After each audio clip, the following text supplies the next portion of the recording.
Hablamos de la actualidad política. Ya nos acompaña un querido amigo de nuestro programa, el abogado constitucionalista Antonio María Hernández. Antonio, un gusto que nos acompañes. Hola, Ariel. Muchas gracias por la invitación. Una satisfacción compartir con vos y con Roberto esta mesa. Gracias por venir, Antonio. Vamos a hablar de la Constitución y estamos con dos convencionales constituyentes de la reforma del 94. Pero él fue un convencional number one. Bueno, usted no se quede atrás, Roberto, por favor. Exactamente, exactamente. Bueno, un gusto una vez más que nos acompañes, Antonio. Recién hablaba Roberto en su columna del estilo de Milei. Brevemente, para arrancar, ¿qué opinas de este presidente? Ya sabemos que Argentina es presidencialista, de este presidente que va al frente, que de pronto, si no le salen las cosas como quiere, trata a los opositores hasta de traidores, intenta avanzar de pecho, como decimos, con las cosas. Y ahora, bueno, hay una convocatoria, un pacto con la intención de lograr un acercamiento y recuperar un diálogo. Pero ¿qué lectura haces de estos 90 días? A mí me parece que la respuesta la dio Roberto. Dijo que en el verano estuvo leyendo, y claro, estuvo leyendo nada menos que a una de las personalidades políticas más influyentes en la política, no solo norteamericana, sino mundial, como Henry Kissinger. Y al analizar distintas personalidades, dijo claramente que el liderazgo consiste en tener una gran capacidad de convencer, de persuadir. Exactamente. Entonces, el líder se caracteriza sobre todo por unir, no por dividir.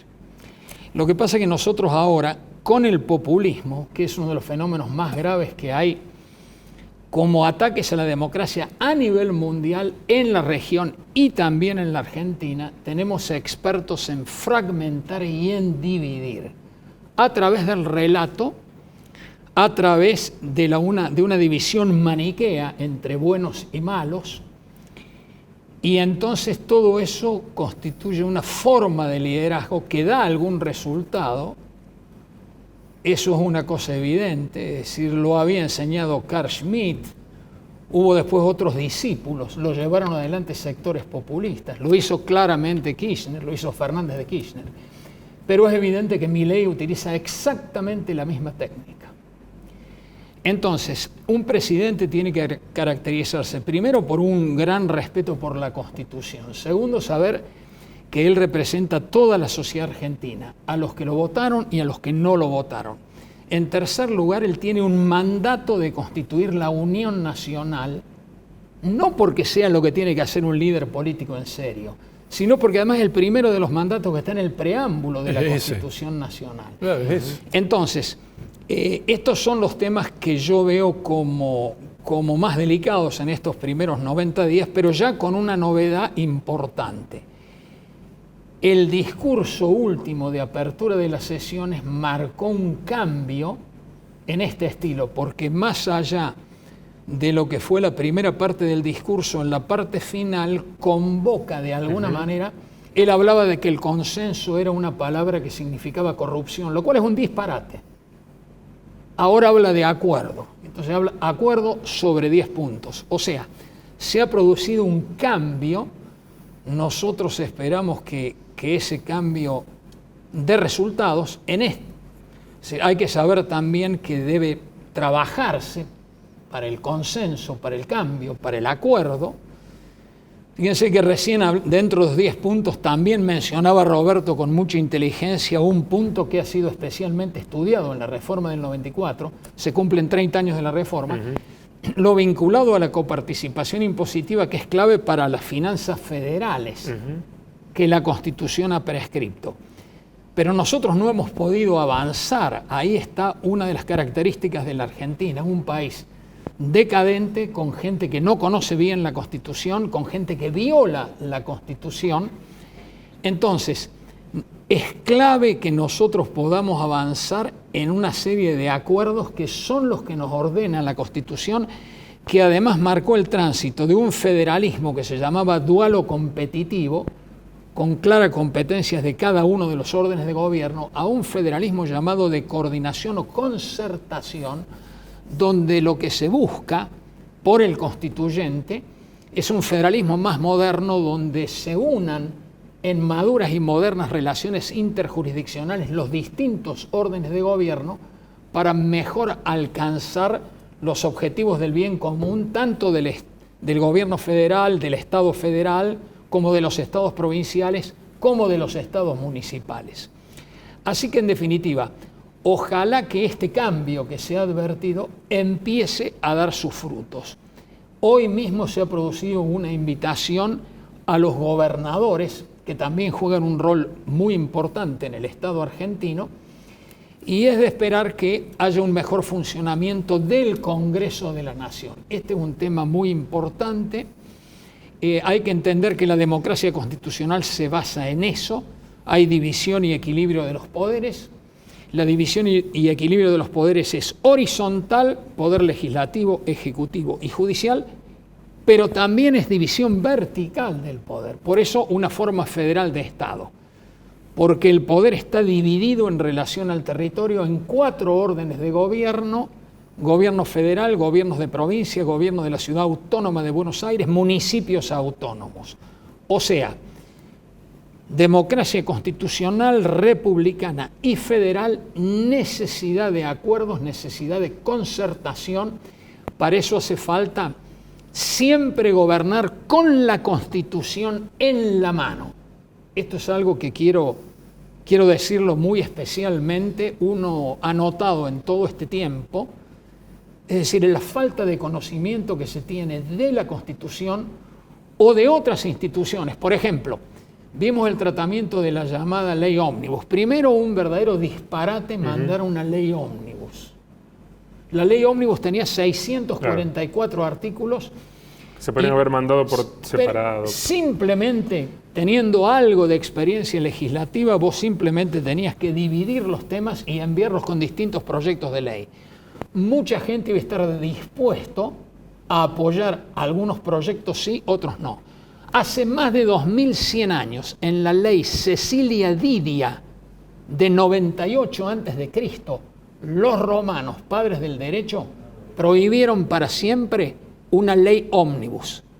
La base del tratamiento legislativo, esto después pasa esencialmente a Inglaterra, está la obra de Jeremy Bentham al respecto, y esto pasa después a los Estados Unidos. Hay 43 estados norteamericanos que son como provincias nuestras que prohíben todo tipo de ley ómnibus. Es la regla elemental, el ABC en materia de técnica parlamentaria, que vos tenés que tratar un tema concreto por vez y por medio primero de comisiones, de las comisiones específicas, y después el debate en el plenario.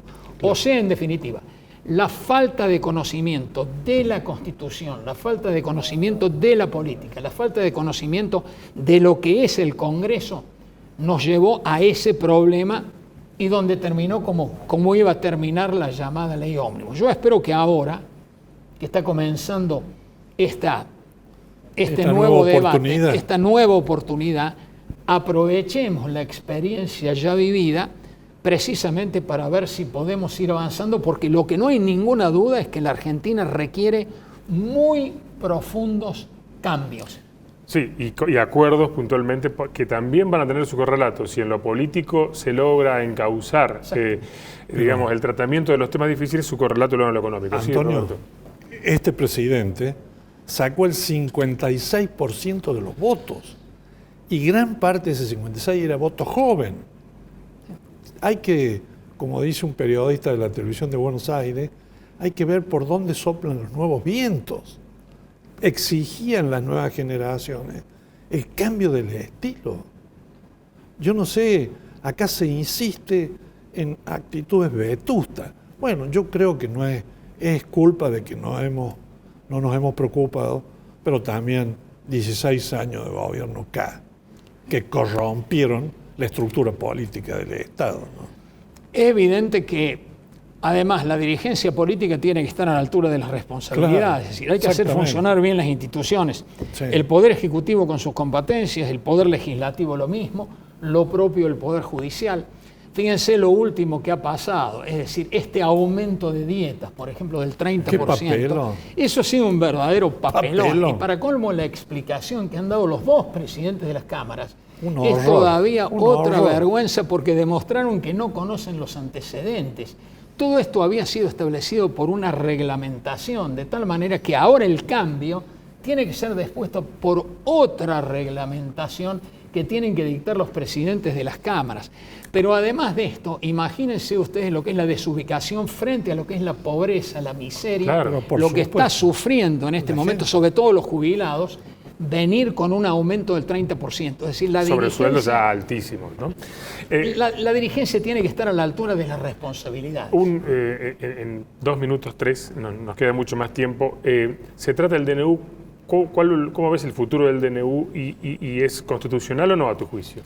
En el primer momento yo fui consultado por La Nación apenas salió y en ese momento ya di mi punto de vista como constitucionalista y como constituyente de la Nación. El DNU es groseramente inconstitucional, tiene 366 artículos, a diferencia de los del pasado, tiene una magnitud absolutamente sorprendente, enorme cantidad de leyes modificadas, otras derogadas, incluso códigos de fondo modificados. Por eso ha habido tanta presentación de amparos, por eso se ha dejado sin efecto algunas partes del decreto de necesidad de urgencia.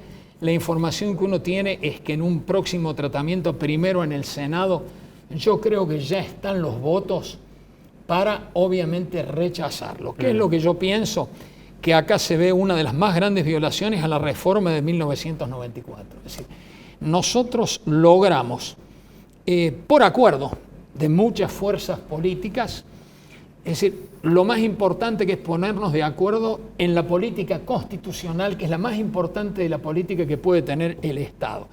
Ese ejemplo que tuvimos no ha sido repetido porque en los años posteriores nos alejamos de esa política arquitectónica de grandes acuerdos y fuimos a lo que nosotros somos expertos, las violaciones de la ley, las trampas, mantenerte en el poder de cualquier manera, no respetar la ley y gobernar siempre en emergencia. Gobernar siempre en emergencia. Por eso estaba muy bien lo que señalaba Roberto, las violaciones a la propiedad privada. Claro, hay que ver lo que ha sido, por ejemplo, el Corralito, para poner un ejemplo, y entonces vos ahí te das cuenta qué es lo que ha pasado en la Argentina. Así que en conclusión, a mí me parece que hay que aferrarse a la Constitución, hay que aprender la lección de estos 90 días. A mí me parece que lo que hay que hacer es enviar distintos proyectos de leyes y seguramente ya lo han adelantado muchas fuerzas políticas, habrá acuerdo en muchos de estos proyectos. Bueno, Antonio, un gustazo, como siempre. Siempre nos falta tiempo, ¿eh? Gracias por acompañarnos. Un placer, un verdadero gusto. Yo lamento que en vez de presidir el gusto del radicalismo no tuviera el doctor Hernández. Está ampliamente tendrían capacitado un tipo para que sabe. Sí, señor. Roberto, un gusto, también Lo mismo compartir digo. este ciclo. Y gracias a ustedes por acompañarnos. Nos vemos la próxima semana en este espacio en el que somos todos periodistas.